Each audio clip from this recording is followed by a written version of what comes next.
આથી અંત સુધી સાંભળશે, માં તેના જીવનના તમામ સંકટો કાયમ માટે દૂર કરશે. શું તમને પણ એવું લાગે છે કે આજના કળિયુગમાં ભગવાનને પામવા માટે ધનની જરૂર પડે છે?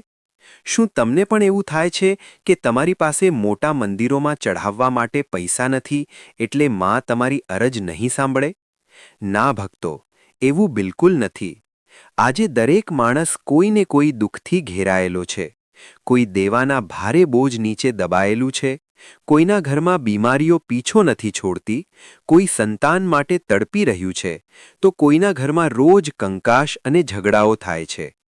ક્યારેક તો જીવનમાં એવું લાગે કે જાણે ચારે બાજુથી રસ્તા બંધ થઈ ગયા છે અને હવે કોઈ આશા નથી બચી.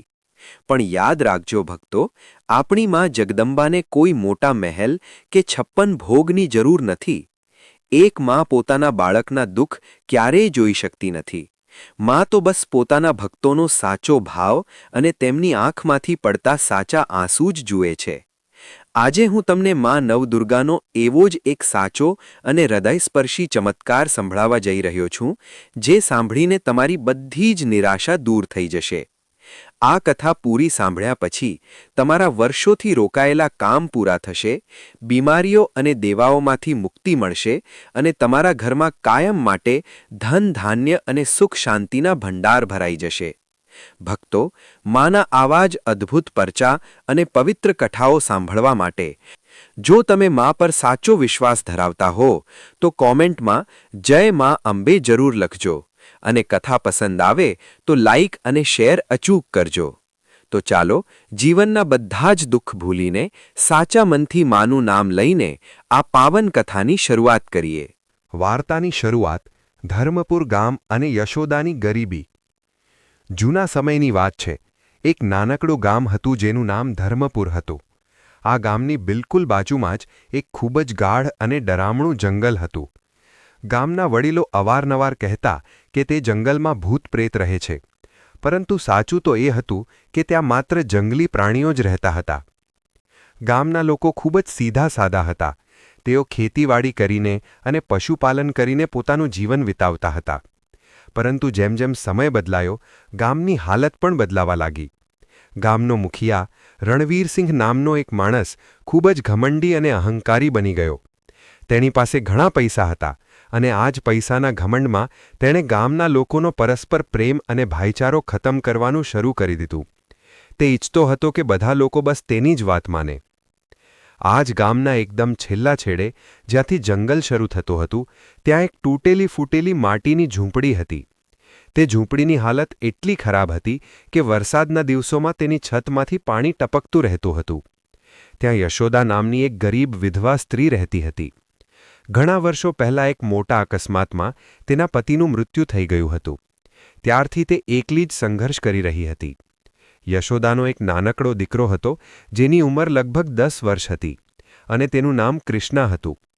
કૃષ્ણા ભણવામાં ખૂબ જ હોશિયાર હતો અને શાળાએ જવા માંગતો હતો, પરંતુ યશોદા પાસે એટલા પૈસા નહોતા કે તે તેને શાળાએ મોકલી શકે.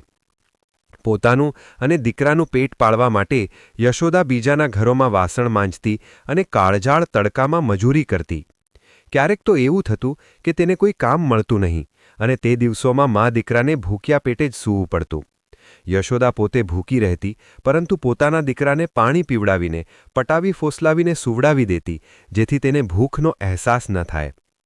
ભક્તો, એક મા પોતાના બાળકની ભૂખ માટે શું નથી કરતી?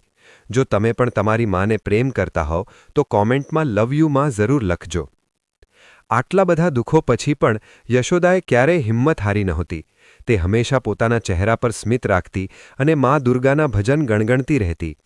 તેને પૂરો ભરોસો હતો કે મા ભવાની તેનો સાથ ક્યારેય નહીં છોડે. તે રોજ સવારે વહેલા ઉઠીને જંગલમાંથી લાકડીઓ અને પાંદડા વીણી લાવતી. તેની પાસે મૂર્તિ ખરીદવાના પૈસા નહોતા, તેથી તેણે પોતાના હાથથી માટીની એક નાનકડી મા દુર્ગાની મૂર્તિ બનાવી હતી.